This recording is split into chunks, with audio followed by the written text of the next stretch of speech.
Hi everyone. This fix is a replacement of the drain pump on a Whirlpool heat pump dryer.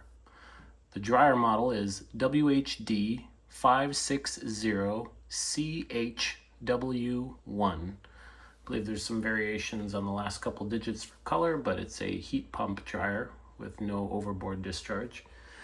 The pump replacement is the drain pump, part number W11551760.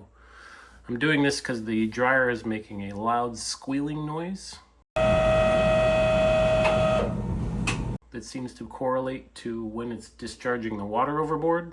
I've since cleaned that system, which quieted it somewhat but not completely, and now I bought the part to replace it. The part seems to run from about 125 to about 200.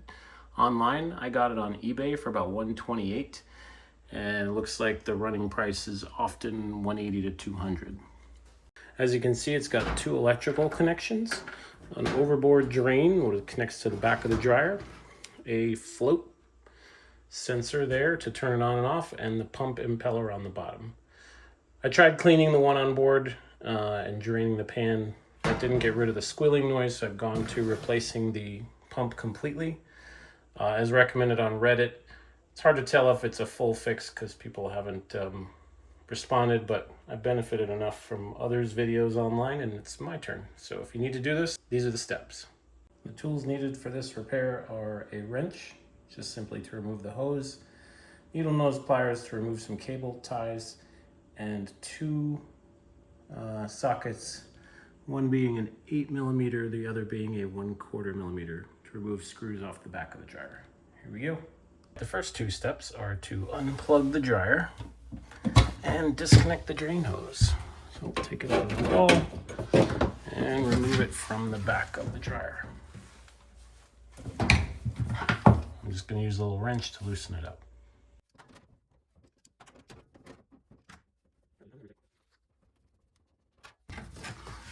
If you haven't already, I'd recommend flushing water through this to make sure it's clear, just in case that's part of the problem. After unplugging the dryer and removing the drain hose off the bottom, the next step is to remove the top. There are two screws at the very back. Take those off and slide the lid off.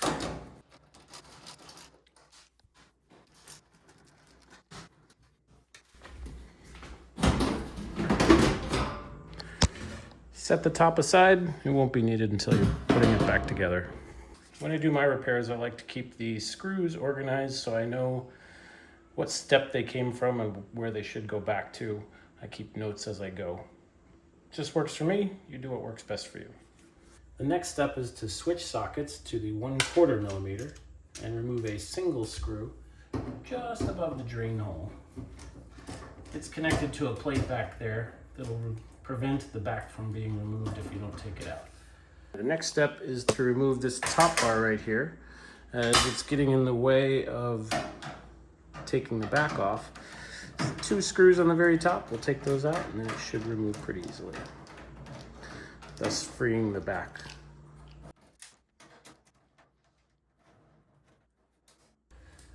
After that, we're going to remove the back of the dryer with, I believe it's 11 screws. Same 1/4 inch socket as before. And here we go.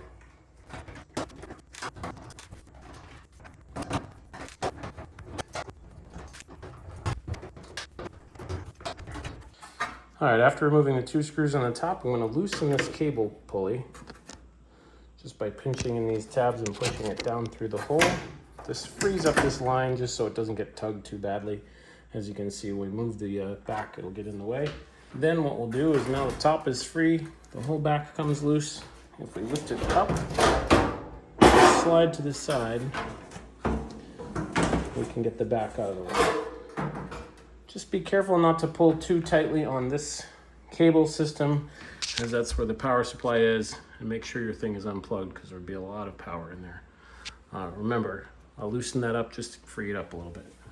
So once we get inside here, down here is where the drain is. That's the drain line. The pump is down in here. I'm going to remove that out of there, swap it out. with a pump that's hopefully quiet. Now that we have the back off, we're going to try and free up the pump by removing one screw here at the top of this plate, lifting up here and forward a little to get that clear. And because I'm replacing the whole system, I'm going to take this hose and disconnect it. I believe you just slide it out, but there it is. Okay, so we got that out of the way. Once this hose is clear, we're going to disconnect these two electrical components. This little clip right here, and this clip right here. Okay, got those disconnected, the hose connected. With all this connected, now you can see the pump back here connected to a collection chamber. We're going to remove the single screw. That'll allow it to come free. Okay. So it's time to remove the single screw. I've got my socket wrench in a way that will turn. You may notice this is about the cheapest socket wrench imaginable. I got many years ago, but it does the trick. All right, so I have the one screw out. Set that aside. And with that single screw removed, now it's time to remove the water pump. As you'll see, there are two little tabs under here that I need to press in to lift up. It tends to bump into things, so it's a little bit challenging to get free, and you need to twist it sideways so that it can get this giant pump piece out of the actual bucket of water. So inside there, you'll see there's a container of water collected, and that's what you're discharging all the time. You'll also see I've got a couple little sand particles in there, and I think that's what's causing the motor to get messed up, is either lint or sand that has found its way into the nooks and crannies of that motor and somehow making a lot of noise. I did clean this, and it got a little quieter temporarily. Some have suggested that just cleaning it is sufficient.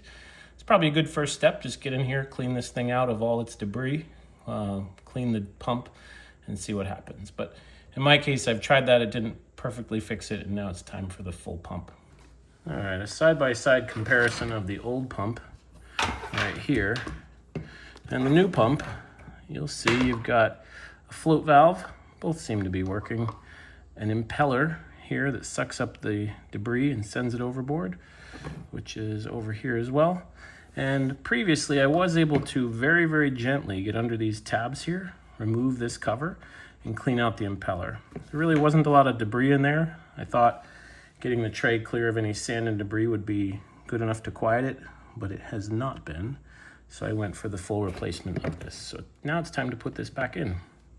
All right, before I reinstall the new pump, I'm going to drain this discharge cup, the pan. I just want to make sure that all the sand is out of there. So just a paper towel, scoop it up. The first time I did this, there was a lot of lint and sand in there, possibly from trips to the beach. I did clean it, it made it a little quieter, but it didn't stay that way. So now we're on to the full pump.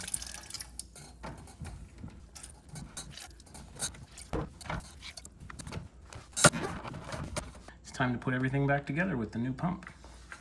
As you'll notice on this thing, the back of the lid has a little cupped angular thing that you gotta catch to the back of the drain pan there. It looks like in the past there was holes that you had a different sort of design for. Also too, you'll see a tab on the left right here, and also on the right. That just kind of keeps the whole thing the line straight on. And again, you still have the two little vertical tabs. That's going to be your final assembly, is to get these things into the drain pan. You'll see it's going to take me a little bit of effort. You got to go in on an angle, drop it down, try and get the hooks on the back side, and then connect the clasps at the front. Once you're done with that, it'll be pretty much seated. You'll just have a single screw to make sure it stays in place. So let me get the lighting better and we'll get started. All right, now that I have the drain pan cleared out, it's time to put the pump back in. As you'll remember, I have these hooks here. They're a little hard to get attached to the back of the pan. And then these clips on the front Once I get those all seated, it's basically locked in place and the single screw will go in. It needs to go in on an angle so that this pump will fit in there. So get in on the angle, get it back there. This is the hard part, trying to get the back latches hooked on.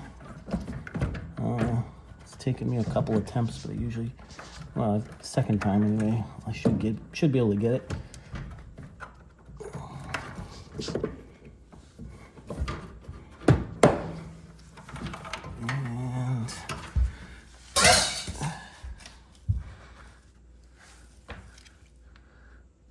And I believe that's in there correctly. In the past, I found that way back there, over here, it was lifted up a little bit, which is a sign that it's not locked in place in the back. Just give it a couple tries, you'll get there.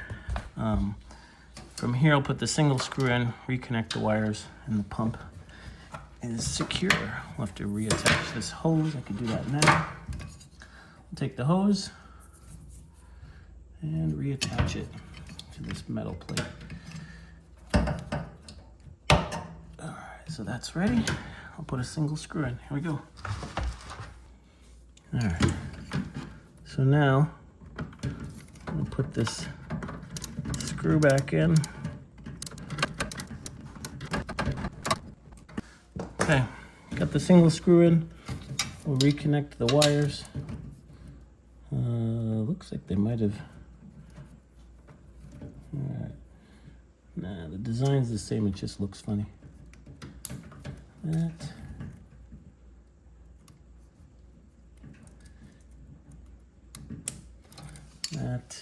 I'll put this back in place.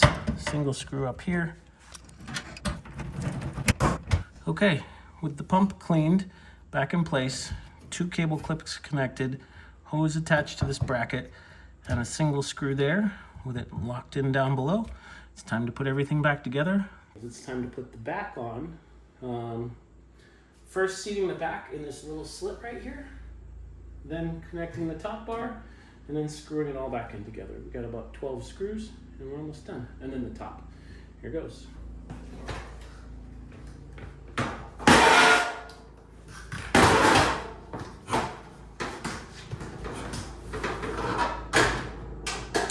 And making sure to align that in there without putting too much pressure.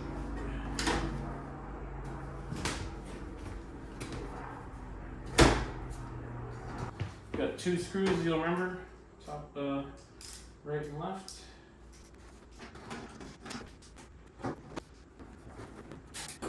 Before I put the back on, I'm going to put this single screw in here on the hose.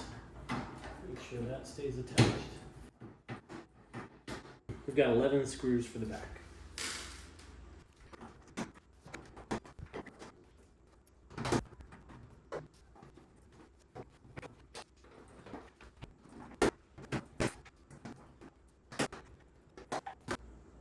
While I'm here, I'll go ahead and reattach the drain hose.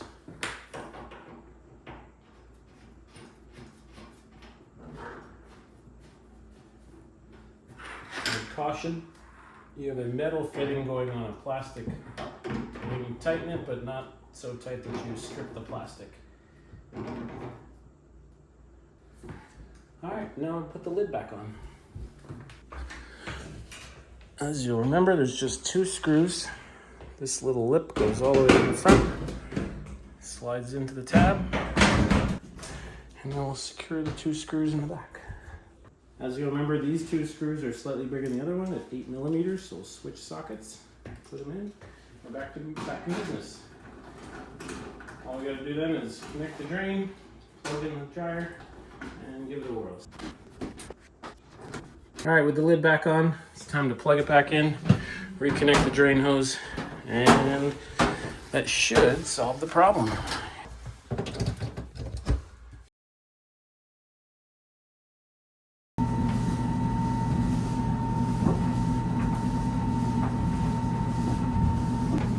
So the question of the day is, did the fix work? Yep, it sure did. It's back to its normal sound and no more of that loud squealing noise at all with the pump replacement. Good luck if this is what you're trying to do. It worked great for us, and I'd recommend it if you got a squealing pump.